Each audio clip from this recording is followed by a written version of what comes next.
Okay, we're live on air. Aldo Solares and Mike Paul, Free the Hunter, podcast episode 5. I think Wow. this is a bit of a milestone, seeing as I've generally never got past 2 or 3 before.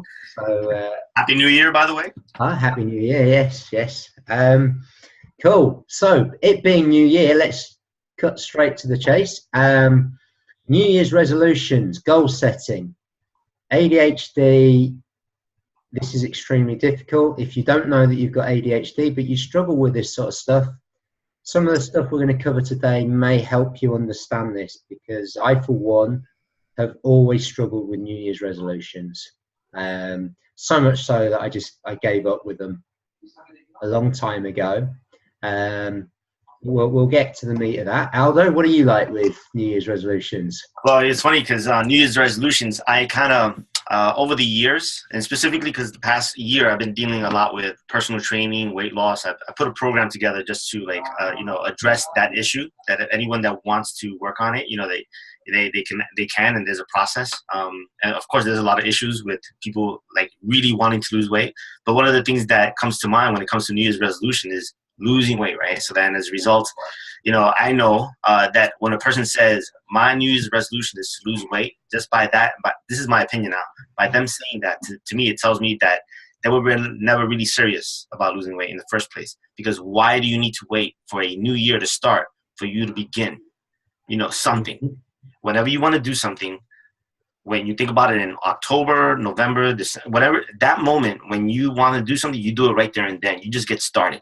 That's my thought process. Yeah. So I don't wait to New Year's resolutions. I don't, like yourself, I don't have any. I never really took it serious. So I just, whatever I want to do, I just do it. And I take it from that approach. Yeah. Have you, that's just, you saying that stuff has just brought into mind something I've read about this somewhere is, have you heard of James Clear? No. I'll he's a guy who studies behavior change and stuff like that. And he's just a Joe Blogs who works, and he got interested in it. And he has a really good website, which I came to because it was recommended by many coaches and stuff that I followed on the internet. I thought, okay, I'll go and have a look. And he looks at all the various studies and this, that, and he puts his own view up and probably sells his own courses by now, whatever. But he talked about that, and he says we have a tendency as human beings, a natural tendency to always want to start something at the beginning of a time period. Yeah. So whether it's the beginning of the week, the beginning of the month, the beginning of the year, there seems to be a natural tendency. I'm not going to start now. I'm going to prepare myself. I'm going to start on Monday. Yeah. Or I'll wait. Usually when people say, 2018, I'm going to do this, I'm going to do that. And you hear that usually the last week right before the year begins. Yeah. And I'm like, well, you're saying that you're going to start it Monday because today's Friday. So Monday, you're going to start. Why don't you just start right now? Yeah, what's the point? Well, you're going to gain 5 pounds in the next days and then, work it off, those same 5 pounds in the years, and then you're going to quit anyway. So, why do we put ourselves through all this? I agree. It seems that there is that natural tendency, but I agree with you. If it's important enough, you don't have to wait till New Year's. But maybe it's also that we tend to spend time reflecting at the end of the year. True, which is a good thing. It's okay to look back. And once you've reflected and you looked at things, then it makes sense to say, okay, these are the things I want to change. Let's make a New Year's resolution. I don't have the stats, but what I know is that New Year's resolutions don't work. That's all I know. I mean, there's been enough articles. But I've been learning a lot about self-awareness, and I think that's something that keeps coming up over and over again. And I've been learning about that since the Life Accelerator program. Self-awareness. I never really understood that concept, but then imagine doing that reflection that we wait till the end of the year. Right, to look back at the past year, see what I've done, what I haven't done, the changes in life. But what if we take some time out of our day to reflect on the things we did or didn't do for the day? Yes. And every day there's a mark to market, a daily accountability to ourselves. Taking a couple of minutes to meditate, I guess, in that moment. And then you improve on your self-awareness. So you do it on a daily basis and you adjust on a daily basis. rather than waiting, big bang at year end, and we're gonna say, oh, this 2018 is my year, but in reality, it's gonna be a repeat of the same. Yeah, exactly. No, I agree with you totally. And when I was doing the personal training, one of the things I used to talk about was, oh God, it's gone from my brain now. It was in there. It will come back. It will come back. What were you just saying? About the year end. We wait. Is it like a daily accountability? Right, that's it. It's coming. So I used to use business as an analogy. In business, you have periodic reviews. You make a plan. You have a problem that you want to solve. You make a plan. You do it, but you monitor as you go along, and you have periodic reviews of what you've been doing. Right. Now, like on our software projects and stuff, it tended to be a weekly review of what had gone on. Correct. Yeah. A roadmap. Yeah, and you do that, and you're like, okay, what happened in the last week? This is what we wanted to do. This is what happened. What do we need to adjust, etc.? Was it avoidable? Was it not? Blah de blah. And I used to say, it's like, well, if us as human beings treated our lives as a business, correct, we are the major asset, the major doer, the major everything of our business. We would review on a regular basis what we do. Wow. So a little while ago, I just shared with you the document, the mentorship document. And in the beginning, before it shows all the modules, there says, how do you value your life? Yeah. And I converted, being from a finance background, our lives as to a call option, a derivative, a financial derivative. Yeah. Every hour that we have, we can choose to do something with it that increases our value or decreases our value sometimes. Yeah. Or does nothing, and then therefore that's a wasted hour. Another way. So every hour is like a call option, and and if we do something great for ourselves, then our value goes up. But if we choose to start smoking, our value goes down. So every little decision that we make, it's if we look at it like as from a financial perspective, we would treat ourselves like a business. So it's a connection. Yeah, definitely. So, and whilst I don't think we should treat our as a business, not the way that because business tends to be about bottom line. Yeah. And when business becomes about bottom line, but also quality of life, sure, involved in the business, the people who work in the business and the customers that they are serving, then that's where I will say that, we should. That's right. So yes, very, very much so is this building these habits, these processes of reflection or accountability, whichever language inspires you. And this is something, the Life Accelerator, again, was also, your journals, your gratitude journal, things like that. All of these things were very much like that. So I'm falling apart today. So, right, getting back on track. We're talking about New Year's resolutions, goals, and stuff like that. What I'd like to do, we've both looked at a couple of PDFs from a website called Attitude, which is a major resource online about ADHD or ADD, attention deficit disorder. And there's a lot of information, but we like to use these to talk about how we do. We're going to try using the share screen technology, which is new for me, but rather than have it well practiced beforehand and be slick and this, that, and the other, it's just fuck it and do it and learn as we go along. That's right. So the other thing, just as my words pinging into my head there, bringing in other thoughts, you talked about awareness. The really important thing for me that springs on the back of that is acceptance of what is. Become aware of what is and then be accepting of it, because when we can accept it, we don't beat ourselves up, we're not judgmental, and I think we can be more positive in our way forward. Yeah. So that's just something I'd like to chuck in there. Okay. So first off, I came across this really good in the William Dodson webinar, a really good idea of what an ADHD he calls it functional and experiential nervous system is about. And this is like what affects the motivation of someone who has these ADHD characteristics. And I'm going to go to share screen now, and I'm going to look for that. And hopefully, yep, here we are. Wow, this is almost working well.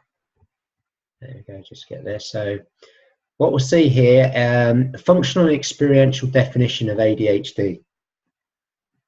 And what I'd like to do, just read through this quickly, and then we can discuss how that will influence how, in general, an ADHD person is motivated compared to someone who isn't ADHD. So first off, understanding it is genetic, it is neurological, it is brain-based. So it is very real. There is a difference in the way our brains operate. True ADHD, there is a distinct difference, and this is where we talked about the differences in design. So, and one thing before you move forward, my Paul, is that this genetic, neurological, brain-based, from what I understand, and and there's this interview that I saw, and I forgot the I think her name is Dr. Rhonda, and she's on the Joe Rogan show, and she always comes out on Joe Rogan show. Oh yeah, Found My Fitness. Yeah, and she talks more about, like, she's a scientist. Yes. She goes into the research, and she provides like kind of like an update on the latest. Yeah. Read a lot of the stuff from Wim Hof and stuff. Like the importance of breastfeeding, and how during the first 9 months, well, I mean 9 months, the last 3 months, the diet, how we live, the nutrition, everything that we do is already it's vital for the formation of the brain. Yeah. During that time period. So whatever, from a nutrition perspective, how the woman treats herself, right, and what she does and what she eats, all that is helping. So she talks about all the nutrition that's key for those 3 months. Then when the baby's born, I guess the hormones in the breast milk. Like if kids that moms that actually does the breastfeeding versus kids where there is no breastfeeding, the kids that there's no breastfeeding have a high tendency for ADHD as a result. So that's just something that I wanted to share that last time a while back with you. Yeah. That's Rhonda Patrick, I believe, is her name. Correct. Thank you so much. Yeah. That's right. I say I followed a lot of her stuff on the Wim Hof cold exposure and heat and all of that sort of stuff. And yeah, she's very interesting to look at if you like getting into that nitty-gritty detail, which we try to do. So what do the traits of ADHD actually mean for us? And one of the things here is this key thing here: difficulty with engagement as the situation demands. That's key for me. We'll go back to that child in school that we've talked about many times before, is having difficulty getting to grips with whatever the teacher is saying now, and they're moving, they're fidgeting, maybe they're flicking the person in front of them or chucking a rubber across the room, maybe they're just tipping on their chair, maybe they're doodling away, and they're having trouble engaging with the material in front of them or the person in front of them or the situation they're in. This is how, in my mind, a farmer type will say they're having difficulty engaging as the situation demands.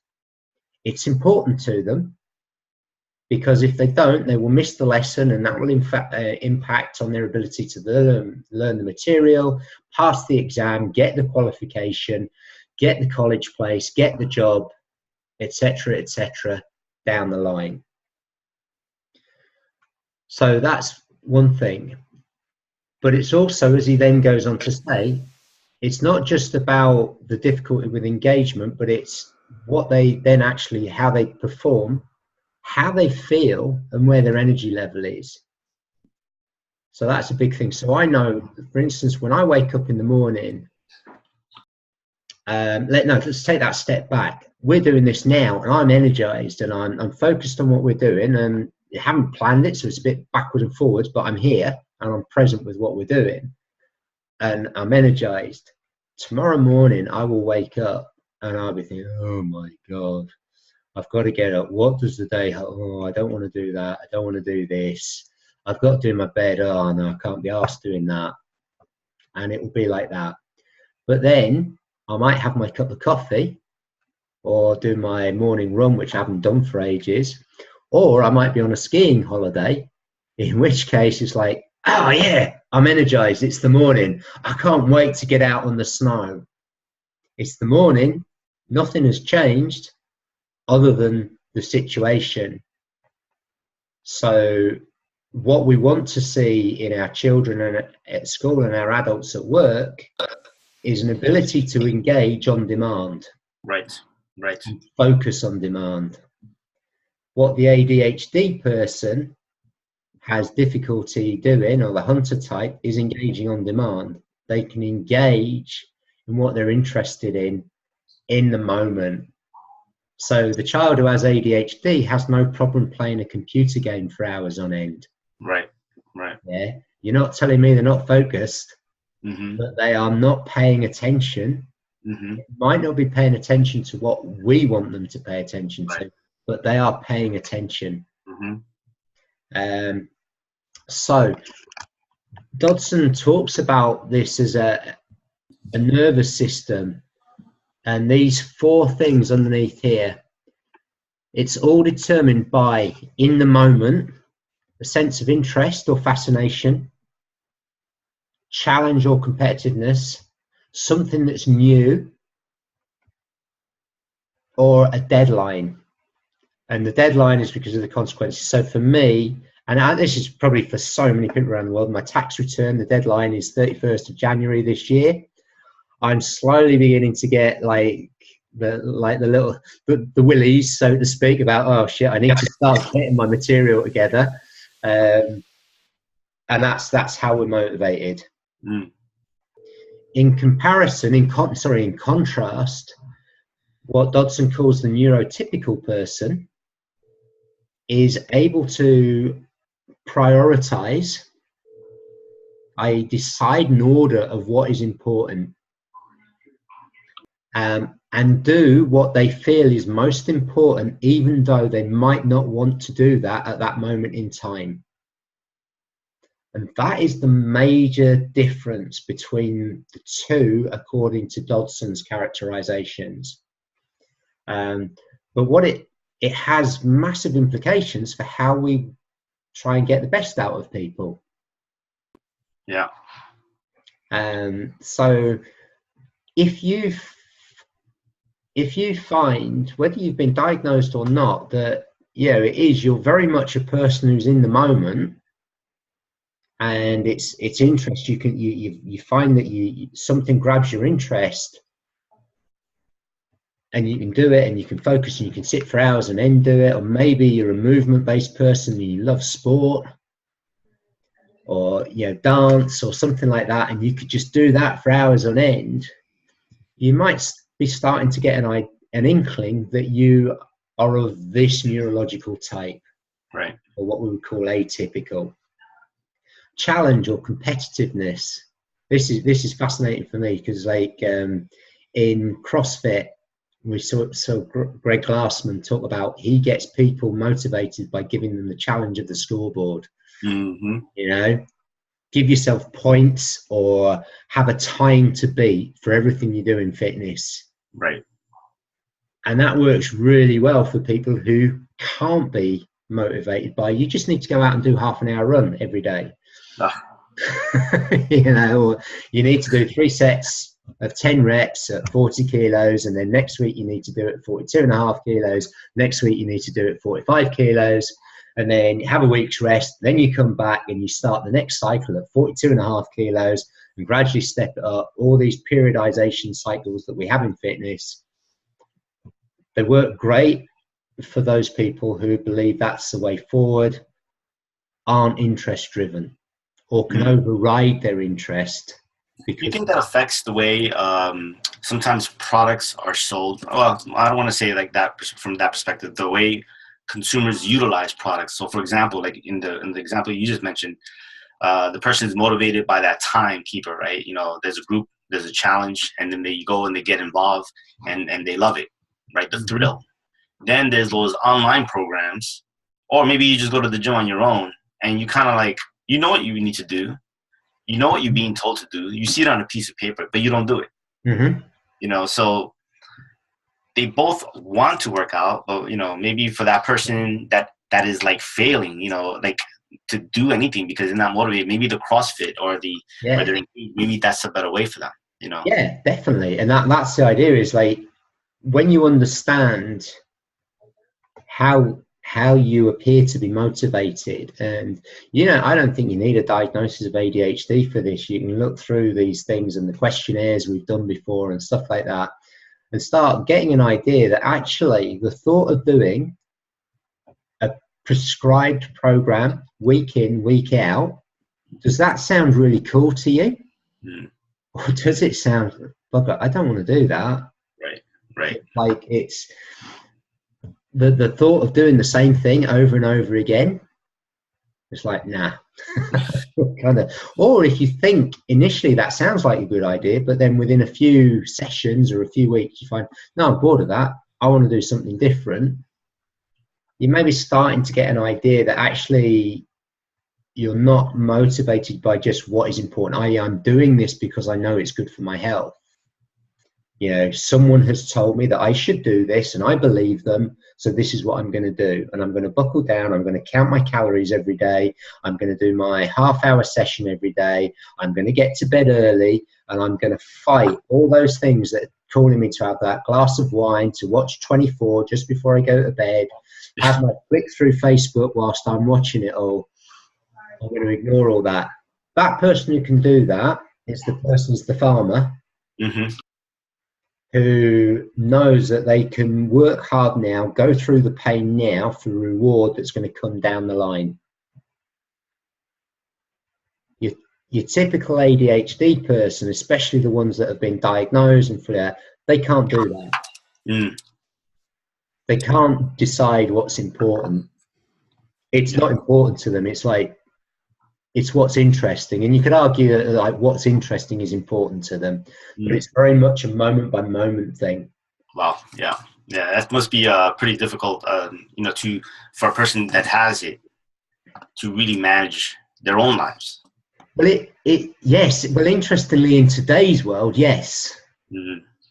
In the way that we are brought up to believe that we should operate in terms of the education, in terms of getting to work on time, all of these things. And now what we tend to look at is to say, well, okay, you're having a problem, so there must be a problem with you. Right. And that's how our medical model works. That's how we tend to talk about people who don't achieve the standards that we set them, the expectations, etc. It's your problem, so you need to fix it. And I see that, interestingly, on the Life Accelerator course, once I'd worked out in my own head, I reconfirmed that, yeah, I'm ADHD. I started labeling everybody else just as a fun thing. Like, who has elements of ADHD? And other stuff, autism or whatever. And right. I know I can talk about this because I said it to his face at the time, and you were there at the time, was Jason Pine. And we were sat there. This was the Life Accelerator graduation. We were in that flat, the 5 of us that were there. And you said, guys, the train's in 10 minutes. And we'd actually timed the walk the day before, and it was an 11-minute walk. And none of us had packed our things or anything because we'd been chatting away. Right. So first off, my first labeling there was, we're all ADHD. Because all of us had totally forgotten about what our main objective for the day was, which was to get to London for that fantastic guided tour that we went on. Right. You were the one person who actually was, well, maybe, I don't know whether it was like you looked at your watch by chance or whatever, but you looked at it, and then all of a sudden 4 of us went into a shit, right, we've got to get ready. And we went into that absolute, right, I know what I need to do. It's incredible, intense pressure. Right. I can get it done, boom, boom, boom, boom, and away we were. In the middle of all of that, Jason was sat on the bed, scratching his chin, going, Mike, you know that thing I said about religion about 2 minutes ago? What do you think about that? And the rest of us were running around like headless. I remember that. I remember. And he sat there, not even noticing that that's what was going on around. He was like in his own world. He was just so intensely focused on the conversation we were having. Yeah, and that's when I said to him, I said, Jason, I think you definitely are on a spectrum somewhere. It's like, and I think we are all on that spectrum. Right. And I think people who go on to something like the Life Accelerator, I think we're all missing something because we all want to be better. Mm-hmm. Why do we want to be better? I don't know. I think maybe partly it's because we've been told we're not good enough in the past and that we need to strive for this, this, and this, and we're somehow always falling short. So then what we do is we go to we're in Waterstones or whatever bookshops you have over in America there, Barnes and Noble, something like that, and we're in the self-development. And, you know, maybe it's like, well, I know what I need to do, but I keep putting it off. So you look up procrastination and you find there's this book on procrastination. There's that one. It's like, and there's the goal setting and this, that, and that. And we're buying all of these things. And pretty much everyone on that course, well, I don't know about everyone, but a large number of people I talked to were already sort of, I would say, amateur experts, if that's a term, in self-development. Because all of us had been on lots of self-development courses or read self-development books and stuff like that. I've heard the word self-development geek, self-development nerd, all that type of stuff.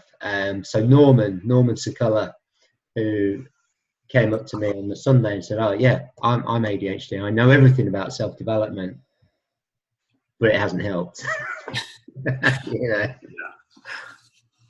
probably because most of the stuff that we're coming across in that self-development thing is about trying to get people to fit into the farmer world. They're trying to, like, this thing here, difficulty with engagement as the situation demands, and it's like it's saying this is a given.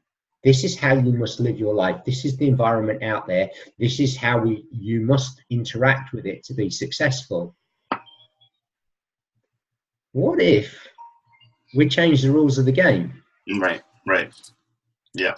I'm not saying that we shouldn't try and do some of that, because some of it clearly we do have to get by with that. But what you were saying earlier about your mentorship program that we can have a little bit of chat about later is this idea of making the right career choice. Right. How do you make the right career choice? You know, I made the wrong career choices all along because I was following a prescription of a world that my family believed was the way that you got on, and this is how the world operated. The family, society, I mean, right? Yeah. That's the structure that's out there. So that's available in our educational systems. Yeah, exactly. So there's a study that sort of backs this up in a way, because we've seen here that genetic, the ADHD is genetic. They've identified gene and or genes that are related to this and cause the low levels of neurotransmitters, which create the problems in engaging on demand. And there's a tribe in North Africa, in North Kenya, the Arial tribe, and they've been identified as large numbers of these people having these genes. So it's like, okay, we can see this, we can track this. This tribe's almost totally, they've all got it, it's chocker with them. Let's observe them. And what they see is in the tribal setting, they actually don't see any signs of what we call ADHD. Right. Yeah, there is none of that. But what they're also able to observe, a large number over the years of these tribes have moved into townships. Right. Yes. big change. They've had to go and get a house. They've got bills to pay. They've got a job to do.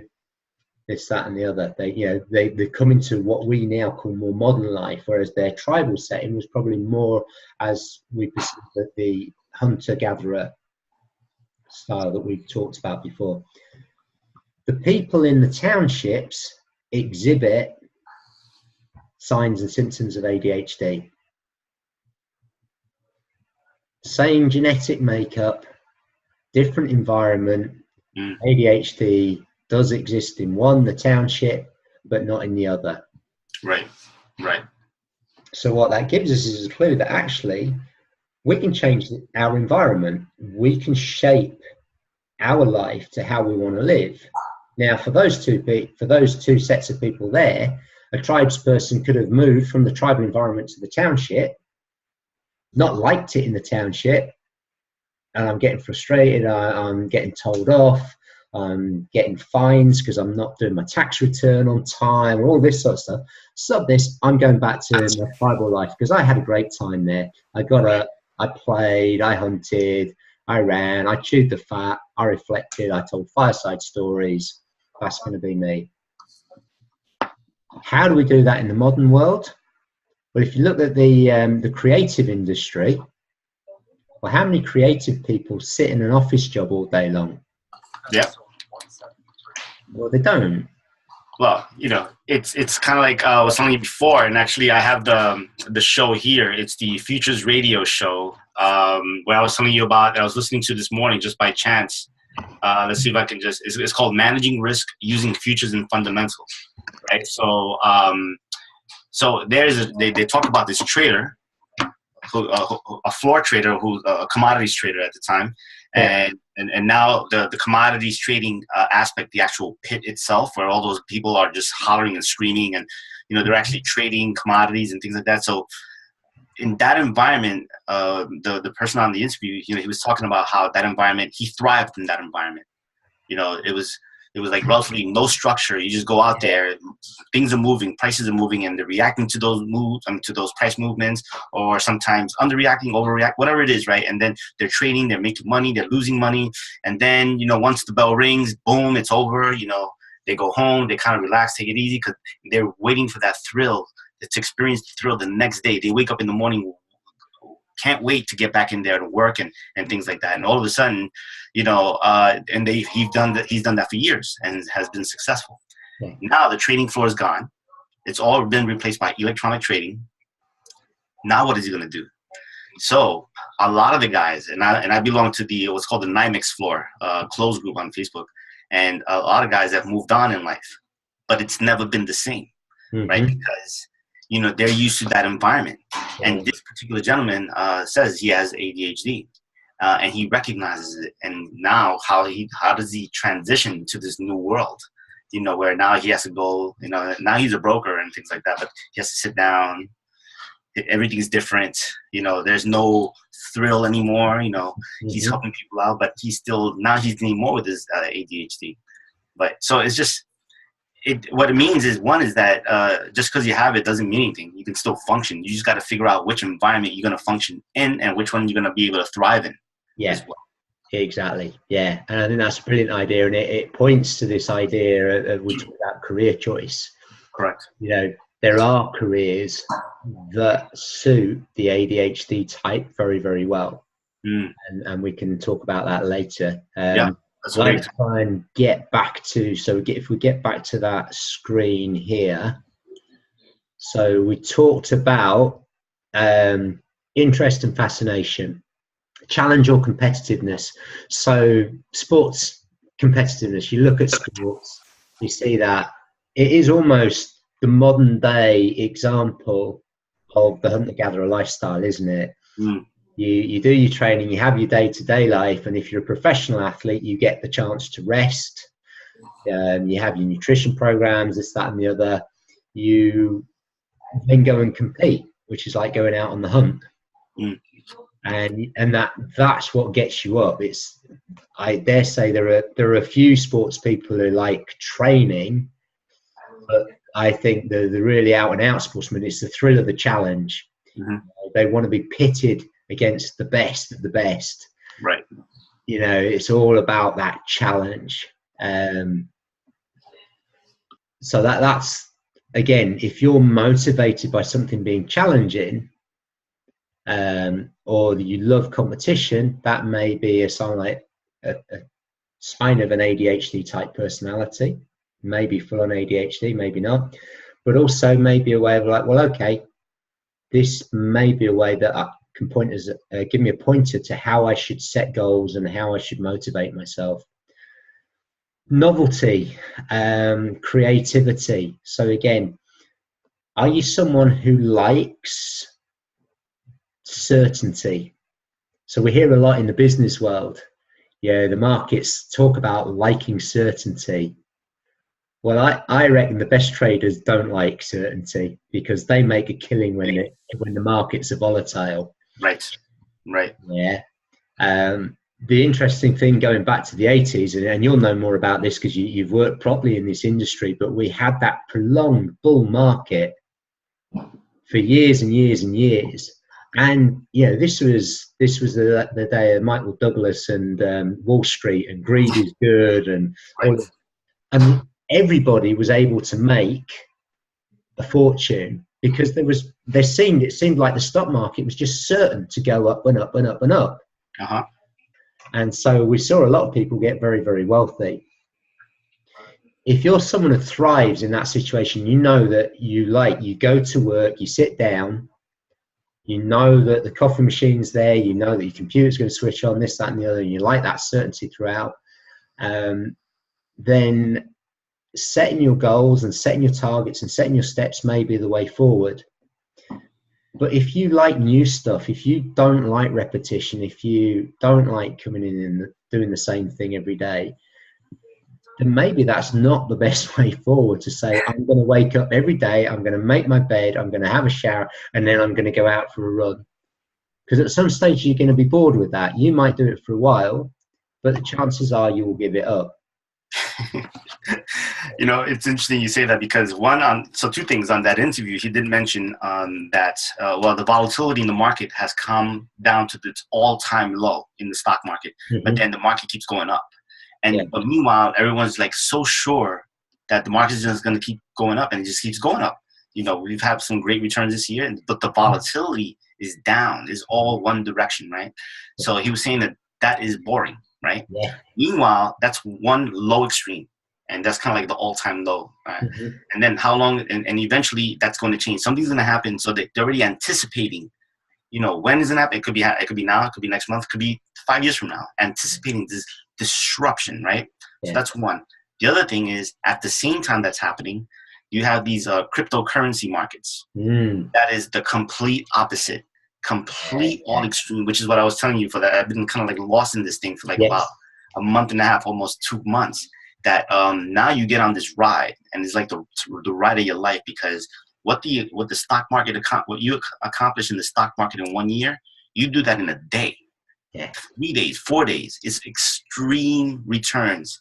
You can lose money too, of course, but right now the market is in a position where, with relatively little capital, you can multiply your capital like 2, 3 times, 5 times, 10 times on some of these opportunities. Yeah. That is, so I got lost, and I didn't realize it was like that.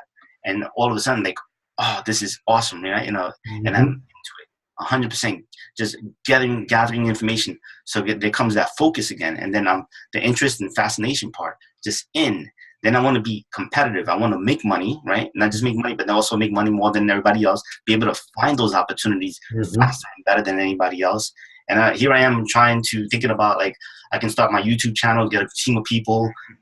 All of a sudden, like, what happened to my workouts? What happened to eating right? What happened to family comes first? So all that affirmations, prioritization, smart goals, all that went out the tubes.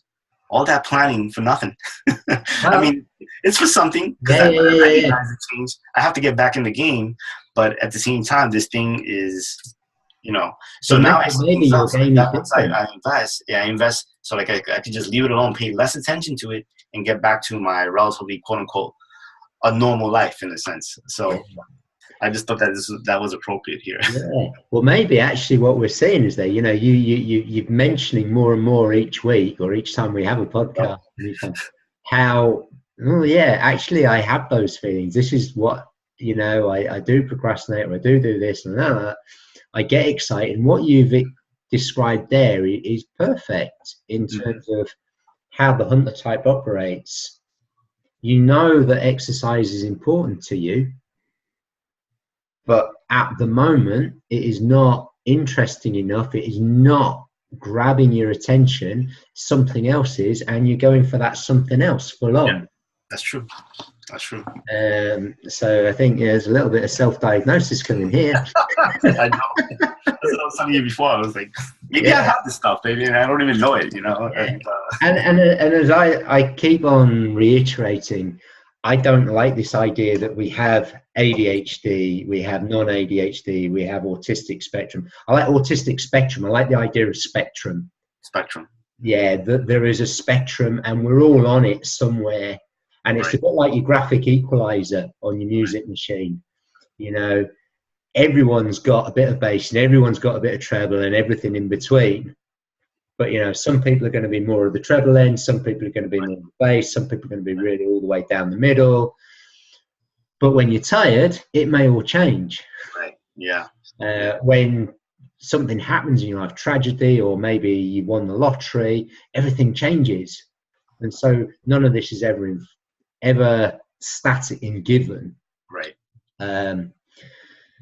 So you like the challenge and competition, the novelty, and this is the other thing, I guess, with the cryptocurrency world, is there's new stuff happening every day.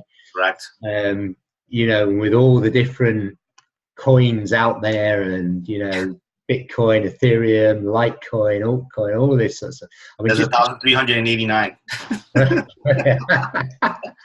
Yeah, exactly. So for those who love that challenge of learning new stuff or being introduced to new stuff, that is again a sign, well, okay, maybe this is the way I should set my goals, or maybe this is the way I look forward to shaping, molding my life. Yeah. Urgency, this last one here. Now, this is where we have to abide by the farmer's rules. It is your tax return deadline. If you don't do it, you get fined. If you don't do it for even longer, you risk a bigger fine, possibly even imprisonment if you go for long enough. This is where then urgency becomes a motivator, because you are actually scared of the consequences. Right. But 2 days before the deadline, you're not scared enough. 1 day before the deadline, you are. And this was how I went through my university life. Was I tried learning in the library, studying for exams. Yeah. I would work out early doors in a lecture series whether the lecture was worth going to or not, whether it was interesting enough to sit through. Wow, that's tough. And you pretty much knew from the first or second lecture whether it was worth going, and whether you thought you could just do the sort of the binge revision at the end. Right. What I found is I couldn't revise. If I would go to the library and I could revise, but it was too many people there, and I just wanted to say hello to everybody. And I just wanted to chat. And I found this later on in life with open plan offices as well. An absolute nightmare for me. Not in terms of enjoyment. I loved the idea of an open plan office at work, but it wasn't very good for me for getting the work done. Right, to get started. Great from an experience point of view of being with lots of people that I could chat to.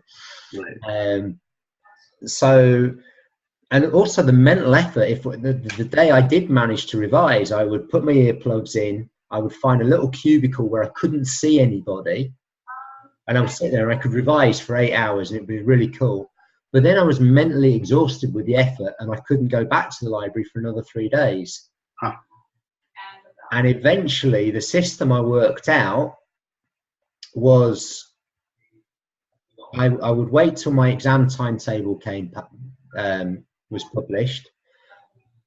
And I would generally hope for a morning exam. That was my ideal, a morning exam with no afternoon exam. And on that perfect day, I would go to bed the day before and sleep during the day. I would get up about 10 o'clock at night. I would do a little bit of light exercise, have a little bit of food, get the coffee on the go. And then at midnight, I would make sure my desk was tidy. This is the one time in my student life that anything in my room was tidy.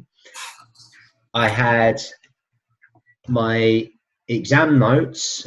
Basically, this would be the top list of topics that I knew we had to revise. I would have got all the past papers that I could get hold of. I would have one spotlight. I would turn the main light off, and I would just go through exam papers, answering the questions.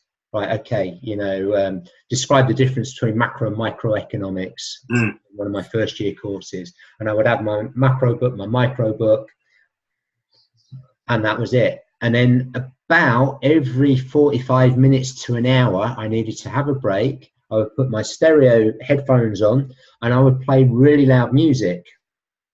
And I would do this until about 7 or 8 o'clock, maybe have a bit of food, maybe have a walk halfway through out in the streets. I would go in, do the exam, come out, and repeat the process. It got trickier when there were 2 exams in a day. Oh, yeah. Like trying to keep going for that second exam. But it got me through university eventually. Wow, yeah. 20 odd years later, possibly even 30 now, I read on an attitude article, tips to get things done whilst you're studying. And it said exactly that. Create a deadline for yourself, clear all distractions, right, and use loud music to motivate yourself. And I thought back to my time at university, that's what I stumbled upon. That was the only way. But I used to beat myself up because I thought, well, why can't I do what everybody else does? As opposed to just accepting that, well, that's just me. It's interesting. I hear the term ADHD more and more these days, and I don't know, maybe is it because, we're talking more about it, or maybe because I'm more aware of it. But, we have my wife and I, we have a friend, and she just, I guess her kid's in the first grade. And they realize that she has ADHD tendencies, so she's going to go through these tests. It's going to take like a couple of months and things like that. And, I have another friend who both her kids have it, as if it's something like that. But then, and I'm just hearing more about it. You're telling me about students, the way they study sometimes, how many students wait to the last minute to study, right? And they cram. Yeah. Whereas some students, they start studying or they read something for the first time and they just get it. Yeah. They don't even have to study too hard. They just manage. They take the exams, no stress. And you got some other kids cramming, right? Just drinking coffee like crazy, Red Bulls, and then from there studying. And then I'm like, wow. And I remember I've done that many times.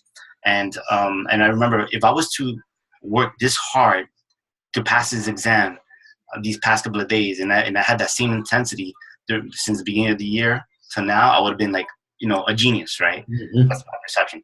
And then we wait till the last minute to do things. Mm-hmm. Like you said about the deadline, it's 2 days left, and it's like, not right now. Before I start, let me just get a cup of coffee.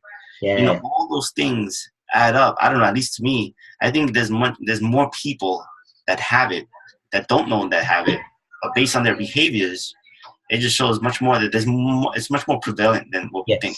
Yeah, I believe very much that's the case. And it sort of makes sense. If we believe it's genetic and it has this idea we've talked about in earlier stuff about the hunter-gatherer, that this was perfect for a hunter-gatherer lifestyle, but it makes sense. We all came from hunter-gatherers. So it makes sense that we all have some of that in us. Mm-hmm. And just looking at the physiological aspect, I mean, for me, just as a sort of an aside, we as human beings, we are designed to conserve energy or to be efficient in whatever we do. In a farmer's world, in a hunter's world, that means becoming skillful. and having experience and being able to recognize patterns in a fraction of a second. You know, maybe you see the broken leaf on the bush and you know that your antelope has gone that way. Yeah. That type of thing. You sense things. You hone the skills, the fighting, being able to scan, and that's developing a skill. In the farmer's world, survival became based again on you needed to be efficient, but because the things that you needed were only going to come years down the line, or weeks down the line, or months down the line, you need to create systems to make sure that you kept doing the same thing over and over. Systems, policies, procedures. And you see that now. So we know that we need to come in every day and we need to reboot the computer. Mm-hmm. We need to do this. We need to perform this check, this check, this check, this check. And we need to do it. And everything's predicated around having a list of items, and it's a process that we follow. And there's very little imagination involved in it. In fact, they want to take imagination out of it because you don't want to have to make decisions. Right. So in terms of putting it in your speak, in trading speak, you'll have the idea that with some traders, they talk about having machine-based trading or computer-based trading. You set it running, you can walk away and do your own thing now because the computer's doing it. Mm-hmm. Or mechanical trading systems where it's a signal. You know, maybe it's a doji star on a Japanese candlestick chart. Yeah.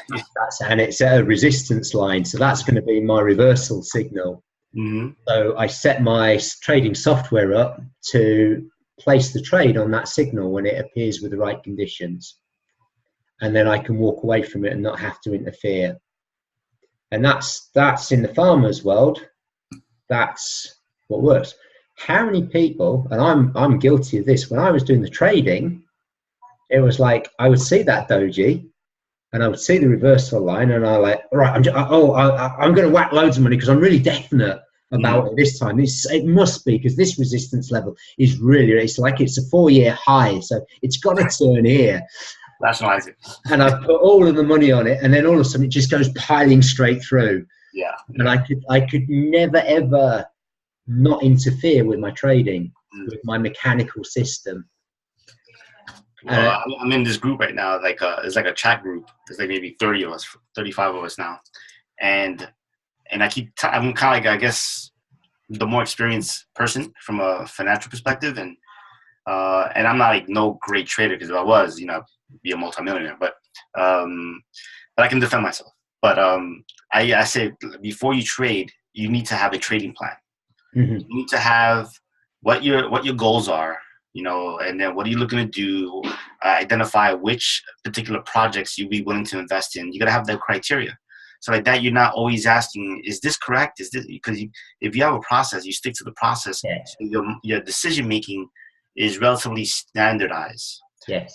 And then when you to enter a position, you know why you got into it. If the market goes down, you say, well, the market's going down, it's no big deal because I know this project is really, really good. It's going to be around for the next 5 years, let's just say. And in that case, we had a downturn last night at 11 o'clock at night, down 20%. And I had no problem because I know that the projects that I'm involved in are good projects. And even and it's just, but the ones that don't have that mindset, that don't have it in trading, they were getting out. They were just exiting positions. Those are the relatively new people, young people. They don't know what's going on. They're looking for the returns. They don't understand the risks, and they don't understand themselves yet. Yeah. So then the little indicator, boom, they sell, and then they sell, and then the market goes back up, and it's like, why the hell did I get out of the market? Mm-hmm. And you never really committed. You didn't have a plan. You don't, overall. So anyway, that's just some observations. Yeah. I think it'd be interesting to spend maybe one session just actually analysing trading and the personality types and who might be better day traders, investors, all that type of thing. How you. Oh yeah, we could do that. Yeah, I can do that. Yeah, quite interesting. So there we go. Like if you find that you're motivated by getting back to this, how do we shape our lives? How do we set our goals or our New Year's resolutions? Well, not necessarily you have to have New Year's resolutions, but this is like if you've struggled with them. So interest, challenge or competitiveness, novelty, urgency. A fifth one seems to be coming out in the reserve in the research. It doesn't actually talk about it here, but was passion. Do you have a passion for something? Or it might be, you might equate to Simon Sinek's why. What is your why? So the only time in my life where I have been able to maintain a long-term discipline on my diet and my exercise regime was when I was fighting cancer. Yeah, my why was quite clear to me there. It was survival and life, and it was a big enough why for me to be prepared to chop and peel carrots for half an hour every day to juice, because I believe that would have an impact on me staying alive. Now, does that have anything to do with ADHD? Well, that's why I'm thinking that's where, see, to me, maybe that's an urgency thing, but maybe it's also, it became a passion for wanting to stay alive. In my mind. Let's hope you don't lose interest in that passion. Well, yeah. Well, interestingly, I did. In the same way that you knew that you needed to do your fitness, your exercise, and nutrition, cryptocurrencies have come along, and it's all gone out the window. Yeah. So this is where we then have to, I believe, in our world, where you know that you can't stick to having all of these things going all of the time, is that, well, okay, we have to change the way we do stuff, maybe change our environment. So for me going forward, knowing, rather than thinking I have to do a half-hour run or a half-hour walk each day, drive to work, do this, that, or the other. If I was actually working, I'm not working at the moment, but I'm looking at what my work would be, is, well, actually, why don't I get rid of the car? Because then I don't have the temptation, which I will succumb to, of driving. And then I need to walk or cycle to work. It then becomes part of my day-to-day life. Right. There's no decision to be made on when am I going to fit my half-hour run in, or my half-hour walk in, because my work pattern decides it. Well, I've got to be here at 9 o'clock. So at 8 o'clock, I'm going to leave home and I'm going to walk to work. Right. So there's no decision made there. There's no willpower needed. It becomes part of my day-to-day life. By then putting that in, I'm better able with the exercise to then maintain the focus, the willpower, and all the other things. Yeah. That's one thing, is like, change your environment, change the way you do things to fit in the things you need to do, rather than having them as an extra. Make it easy on yourself to do the stuff. Right. Yeah, because we all know that bad habits are really, really easy to get. True. Do people try hard to get a bad habit? No. No, we don't at all. And yet what we seem to advocate for good habits is to try hard. But it doesn't match the philosophy. It doesn't match the physiology and the neurology of how humans are designed. Whether you're ADHD or not, just so happens that some people are better able to do stuff and create good habits because they believe it is important for them. Right. I mean, I know I mentioned in the beginning of the meeting that about weight loss, right? So 97% of the people that succeed. So, there's a lot of people that try and, never get started in terms of losing weight. But 97% of the people that lose weight after 3 years gain it all back and more. Yeah. Only a 3% success rate. That's it. Yeah. And a lot of these, and I started off this way, a lot of these companies that are out there, fitness, nutritional, it's a $62 billion industry that's out there that understands this, of that, the 3% success rate. Yeah. So they, and they understand that the 97% they're not gonna. So then what they do is they sell them things for like $10. 5-minute abs, 21-day milkshakes, because that is what's comfortable for people. People just want to know that they are doing something about it. They want the solution, but they just want to be able to do something about it and say that they're doing something about it, so they can feel good about themselves temporarily. Hence, we go back to the New Year's resolution. It's I have, and this is like a topic in itself, about the whole weight loss thing, because weight loss to me is misdirected effort. Oh yeah, no, I can be too. I can do a whole conference. Yeah, that's maybe a subject for another time. But yeah, the way weight loss is sold is like, you see the program, you see the big posters on the buses, the big fat guy or woman. I lost 12 stone in 22 weeks, blah, blah, blah, blah. But they don't look at that long-term figure of what happens in 3 years. Correct. And there's no statistics on that. We're talking about that. There's no stats on that. They don't keep track. This is the issue. And so actually we're not understanding, or we're not wanting to educate the public into the long-term physiology of what happens, and the fact that the body's possibly more like a thermostat rather than a calories in, calories out machine. Right. Yeah. So with a thermostat, when the temperature goes above the temperature you've set it at, it switches off, and vice versa when it goes below. But like I said, that's another whole topic. We should do another time. Passion. So some people have a passion for something. We're doing this because we're developing a passion. I had it, and I think you're developing it, and you're pretty much there now. It's like, what does ADHD mean? What is it opening? Because we're actually seeing so many people with it. And I have this passion that we need to understand it better, and we need to understand all the neurological types better, so that we can bring out the best all of these people and get them working together.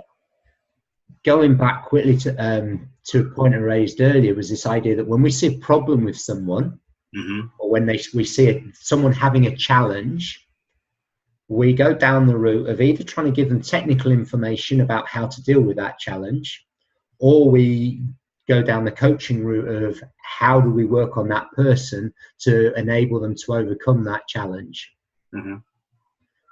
What if we just remove the challenge? Right. Yeah, because getting up and doing the same thing day in, day out, doing the same boring, monotonous thing is a challenge for an ADHD person. Well, why live your life like that? Right. Why not get up every day wanting to do what is ahead of you, being interested in it, being passionate in it, loving it, and getting up every day knowing that you love your life? Do you think these are technology companies that are out there, like the Googles of the world, that they're all into, they kind of have those atmospheres, and they support those atmospheres. They can come to work whenever you want, leave whenever you want. Yeah. You can be at work and not do any work. And then at the same time, you get the productivity, out of you, because eventually once you get to work, you deliver, and that's what they care about, the results. Yeah. And I definitely, and I think, there's another webinar on attitude, which is about entrepreneurship. And whilst he states I can't remember who he did it, but it was a brilliant one. I'll share the link with you. He talks about Jeff Bezos of Amazon and Elon Musk, Tesla. And he says he doesn't know them, and he doesn't know whether they've been formally diagnosed as ADHD, but he suggests, or very, very strongly suggests, says they show all the attributes of the ADHD person. And one of those is that they're not happy with what they're doing. Elon Musk has a really seriously successful technology company, Tesla. Jeff Bezos has one of the most successful online stores of all time in Amazon. But they both also have space companies. Not many people know that about Jeff Bezos, but they know about Elon Musk and his interest in space. Right. Another serial entrepreneur, Richard Branson, started off with records, went into airlines, went into marriages, went into trains, also space. They're not happy with the one thing and think, right, now I'm going to work on this my Tesla, I'm going to work on that for the rest of my life. No, he's not happy with that. He wants to explore other things. Yeah, he wants to build a road system underneath Los Angeles. These guys are like living like 10 lives in one, right? Yeah, exactly. Now, those guys are incredibly, I think, yeah, they're at top of the tree in terms of their talent and their ability. And possibly also the opportunities they were afforded early on in life. So this isn't to say that every ADHD person is going to be capable of this stuff, because, you know, what you said about breastfeeding, you know, what if you had trauma during the pregnancy and in those early years? All that affects. Were you separated from your parents? You know, so adopted children have a much harder time in life. What's that word that they use when something that you're doing something that you're doing, but you actually change the genetics? Epigenetics. Epigenetics. Okay, yes. That's the word that she utilized. Yeah. That's how important it is for moms that breastfeed. Yeah. You know, especially those first 3 months. You know, after the baby's born, that's really key because there's certain bacteria that's in that milk, breast milk, that goes into your gut. Yeah. That stays in your gut for the rest of your life. Yeah. It's amazing, and then it affects your genes as well. Yes, but they talk about that. Not only is like breastfeeding really important in that sense, but natural childbirth. They talk about the fact that there are lots when you come through the womb. There's a transfer of bacteria. Wow. It doesn't happen when you have a cesarean section. But then epigenetically, what happens is, well, you survived, because everyone survives these days. We don't have this natural selection through survival, so everybody gets selected regardless of what condition, illness, whatever they had. Yeah. So, for instance, just whatever causes you overeating, becoming obese changes you epigenetically. Yeah. Switches on some genes, switches off some genes. Smiling and being happy, being depressed, again, changes us genetically. By this. Well, that's why I used to always, when I hear people like say, "Oh, I'm obese and everything is genetic," and I'm like, "Oh, that's bullshit," because it's just you got like bad eating habits, you got to work out. That was like my initial reaction. Yeah. Now I know what I know now. Well, it is genetic because your parents were big, but then they did make some, they did change their genetics. So as a result, they passed that on because at that time they had an addiction to sugar, an addiction to processed, whatever it is. They chose to do that, and now it has a irreversible impact to not only yourself but to your kids as well. And I'm like, wow, so I'm thinking like part of the whole mentoring program is to let them know that let young adults know that the decisions that they make, they're making decisions now based on, and it's going to affect their kids. Yeah, very much so. Have you come across the Weston Price Foundation? No, really. So Weston Price was a dentist in the 1920s who traveled around the world, and he believed that you could tell the health of someone by their teeth. Okay. And what he went around the world, and he traveled, he visited all the indigenous populations around the world.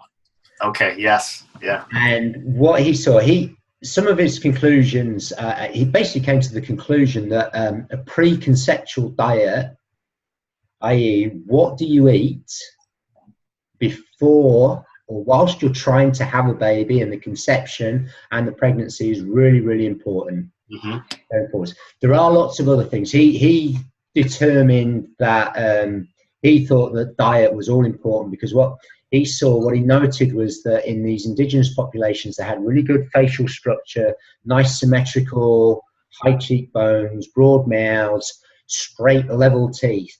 But when you took these people and put them into America, and they lived the American lifestyle with the American diet, the second and third generations of these people, their bone structure started changing, their facial structure started changing, their teeth. Right. So that's a big supposition of the Weston Price Foundation, that this diet is all important. I think subsequently we found out that there are other things important with the structure of the face and stuff. And one of those is breastfeeding. So the mechanical loading and the signaling that causes when you're a baby shapes the palate and the teeth and the facial structure. And Katie Bowman, who's, as she terms herself, a cellular biomechanist. She's gone from being a biomechanist at the gross human level to a biomechanist at the cellular level. She writes a lot about this. But the interesting thing was all of these indigenous populations had a specific way of dealing with young couples who wanted to have a baby. They gave them a special diet. They probably moderated their activities in some way. Right. We don't do that here. Nope. It's like, all that risk, man. Yeah. Nice. So I think you're spot on with this in terms of we need to break the cycle. We have to break the cycle. And there's studies in this country that indicate that you can pretty much roughly decide what a child's outcome will be in life by the time they're 5. Oh, right. I heard of that. Yeah. Yeah. So interventions have to happen before then for the largest chance of success. Yeah. Not saying that you're doomed if you don't have the intervention then, but it's going to be far more costly, far more difficult, far less efficient. So getting the nutrition right, getting the stress right, getting the movement right, all of that stuff has to happen, even, I would argue, before conception has happened, before the sperm has met the egg. So I don't know whether you've come across this. This blew my mind away. There was a study that came out, they showed in the papers, fetal alcohol syndrome. So it's where the baby has already been exposed to so much alcohol that they have all sorts of things going on with them, mental issues, physical issues in terms of development, so developmental stuff on both fronts due to alcohol. Now the assumption is that it's got to be the mother. Yeah, because the baby's growing in the mother's womb. Right. And maybe if the woman was drinking, the mother was drinking through that, that's what's caused this fetal alcohol syndrome. Well, they actually came across cases where the mother had never ever touched alcohol. Oh, wow. And when they looked into it further, they determined that actually, yeah, it came from the father's sperm. Got it. And if we know that from just for fetal alcohol syndrome, what effect does drug use have? What effect does a lifetime of stress have? All of these different things that affect how that person is going to operate in our environment. So we have to move away from this judgment of you can and you can't do it, and if you can't do it, you're a bad person. If you can do it, you're a great person. Right. We need to enable these people and understand themselves, because if they don't know what's going on, they might be battling without. You might be a salmon and not have a tail and can't understand why you can't get up the river because all your other salmons can, but you have no tail, and you're not going to get a swim upstream. Right. So you have to find a different way to survive. Right. I think what we might need to do is schedule a second part for this in terms of actually, okay, so you recognize. I like this slide. This is very powerful, I think, and I wanted to mention to you the gentleman that was trading is just. Yes. I think at least from my perspective is I think it's great, and I'm so actually the more I learn about it, the more it's great that other people are actually doing these ADHD programs. Yeah. They're highlighting a lot of the issues that we've been discussing for quite some time, right? Yeah. So it's good that more people are getting educated, but we still need more. Definitely. And I'm not going to be happy until our education system caters for all of these different types. At a state level, it's not just catering for a bunch of children that can sit and study hard week in, week out. Yeah.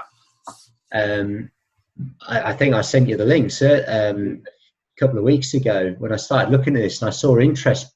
We're motivated by interest. And I suddenly thought, well, you look at how a child learns. A child learns by exploration and curiosity. Yeah. You're not curious in something you're not interested in. Right. You know, you I think learn. what I learned the most is like that it's not a misdiagnosis, because it shouldn't even be a diagnosis in the first place. Yeah, exactly. Yeah. So we change education. The current state education system actually interferes with the way humans learn naturally. What we see for ADHD people, interest-based learning systems, i.e. the curriculum is set around the individual Mm-hmm. rather than the individual having to learn a set curriculum. Right. This is what seems to work, and this happens to a certain extent in Montessori schools, to in the Sudbury Valley High franchise, and also a school over here called Summerhill. And there probably are more like that, but currently those are all schools outside of the state system, both in America and in this country, in the UK. Mm-hmm. Waldorf Steiner schools are another school that come out of America, again, similar sort of concept. It's been shown from an evolutionary perspective and psychological studies, like this is how children learn. Mm. But what we've done is we created, I think, whether it was from the agricultural concept or then it became the Industrial Revolution and the Commonwealth, is that employers needed a certain type of knowledge and a certain set of information to be passed to the upcoming generations to provide a workforce. And that workforce had to have certain knowledge. And that's what we have now. Is we have, I don't know in America, but in the UK we have a national curriculum. Who decides that? Yeah, no, it's true, and it's and I'm pretty sure, you know, a lot of the other issues, you know, like the medical industry took like 30 years to make a final decision that smoking was bad for you. Mm-hmm. You know, it took like you know, another 30 years to decide that, you know, alcohol is dangerous for your health.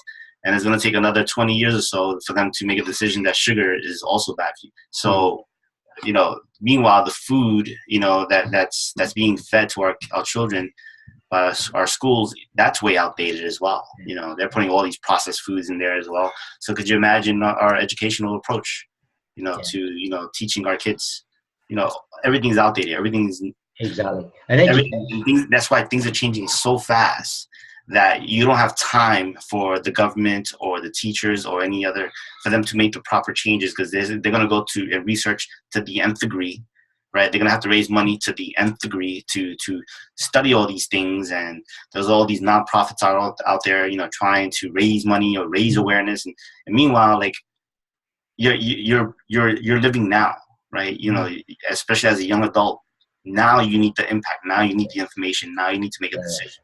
You don't have 20 years from now, you know, for somebody to say, okay, these are the new guidelines, right? It's like, and this is the problem my girlfriend's having for her daughter. Her daughter's probably not high enough up on the ADHD scale or the autistic spectrum scale to get any special treatment and be able to go to a different school or get extra tutors in or whatever that would be needed to give her the help she needs. mm-hmm. So she's going to have to go through the school system, and like, it's not going to change in time to get the best out of it. It's not saying that she can't get through it, but we already know there are significant challenges. And this is before she's even got to secondary school at the age of 11, where all the serious homework and the serious structure kicks in. Right. So, and there are loads and loads of kids like this at the moment, and it seems to be, I think we're getting more and more of them coming through. And I think that's a lot to do with the modern environment and the fact that we're trying to cram more and more into life. Right. As well, all the electronics, the information overload, everything. And more people are living in cities, right? You got, you know, moving from rural to cities. So it's just like you said, you know, they were like the indigenous people. You were saying, like, you know, one time they were like out there in the fields and the tribes, and then they come into the city, and then it's just like, then they get categorized. You know, they get put into groups, and then being managed. You know, populations. You know, foods. And just maybe it's a you know, with the use of technology, you don't need to live in cities anymore. You can actually stay where you are. And Yeah. If you have ADHD, let's just say tendencies, whatever that is, right? It's better to just stay where you're at and then just still make a living, you know? Yeah. Or as your trader friend is find a career where he can get into that hustle and bustle. Yeah. And that's what excites him. So interesting career-wise, just talking about this is like when I worked in the hotel, I worked for London Marriott Hotel. So at the time, that was the premier Marriott Hotel in England. And I worked on reception, and after 3 months, you get to do cashiering and stuff. And I had a very mixed time there. It was very up and down. And this one particular day, what happened, we were full. So we had full occupancy the night before, half of which wanted late checkouts. But we also had 4 coach loads of business people and tourists coming in at 7 o'clock in the morning. Right. Nowhere to put them because the room, we needed to wait for people to check out. We needed to then clean the rooms, all of this. And there were lots of people. And actually, it turned out that a large number, pretty much the whole hotel was checking out on that day. And we were getting a whole load coming in. Normally had 2 receptionists, 2 cashiers, 1 desk manager. On this day, we had a receptionist and a cashier calling sick. Oh, wow. Yeah. Nice. Like, it's like, you're thinking this just cannot happen, you know. It turned out to be the best day of my working life in that hotel. Yeah, yeah. Because I just got in there and I was like, bam, bam, bam, bam, bam. And I just dealt with everything, like your trader friend's saying. Yeah. Nothing was a problem. I was quick. I was efficient. I was focused. I got every job done. At the end of the day, my desk manager turned around to me and he just goes, wow, what is it with you, Mike? Today, you proved that you could be our best receptionist that we've ever had. Right. You know, it was unbelievable what you've done today. Right. But on too many other days, you prove that you can be the worst receptionist as well. Yeah, well, you know. And typically those days were the boring days. Right. Yeah, where there was not a lot to be done and you made elementary mistakes because you weren't focused, even though it wasn't busy. You know, now that you say that, that kind of like, it makes me think why I left the banking industry, right? I mean, at least for that point in my life, it was just like, I'm in the right spot. I'm getting paid big money, right? And, but I was bored, man. Mm-hmm. I was bored. There was nothing there was no Sunday night. It was just like, oh my God, I have to go back to work. Yeah. And it was just like, and so here I am wishing it's Friday. It's not even Sunday night yet. Yeah, yeah. And I just kept on. Every day was just worse, man. Every day was just, because it was just boring. Yeah. And someone says to you, but look at the money you're earning. Come on. After a while, like, even that wasn't good enough. Yeah. And what do we say about our sports stars? Mm-hmm. So going back to, a sports star's ADHD, when they don't perform or they look lethargic, what are we saying? Oh, bloody hell, the money you earn, and you put some effort in. Yeah. But if they're not interested, if they're not engaged for that particular game, maybe it's they're top of the table player and they're playing bottom of the table team. Yeah. And it's like, oh, I can't get up for this. Yeah, yeah. You know, and you see a lot of that in sport, and it's like, this is where the thing is like, so from today, I mean, a quick recap is have a look at that page. Are you motivated by what's interesting to you in the moment, not what's important to you? Are you motivated by challenge and competition? Yeah. Do you like novelty? Do you like doing different things on a regular basis? Do you like being creative? Do you hate being given an off-the-shelf solution to deal with your problems? Do you like creating your own solutions? You know, do you often find yourself only doing stuff for a deadline? If that is the case, then to my mind, and this has happened to me, this is my life totally, it's like, well, maybe the run-of-the-mill advice, the advice we've been given and brought up with of like, pick a path, work hard, keep going along that path, is not the right choice for you. It is we need to look at this in a different way. If you find that year in, year out, your New Year's resolutions fail, or you have difficulty setting long-term goals or sticking to your goals or anything like that, then what we're going to discuss in the next podcast will be of use to you. Yep. Anything else you'd like to add? I'm looking forward to the next one. Excellent. All right. Well, we'll get that out as soon as possible because we want these two tied together really well. So we'll have to schedule that as soon as possible. Sounds good.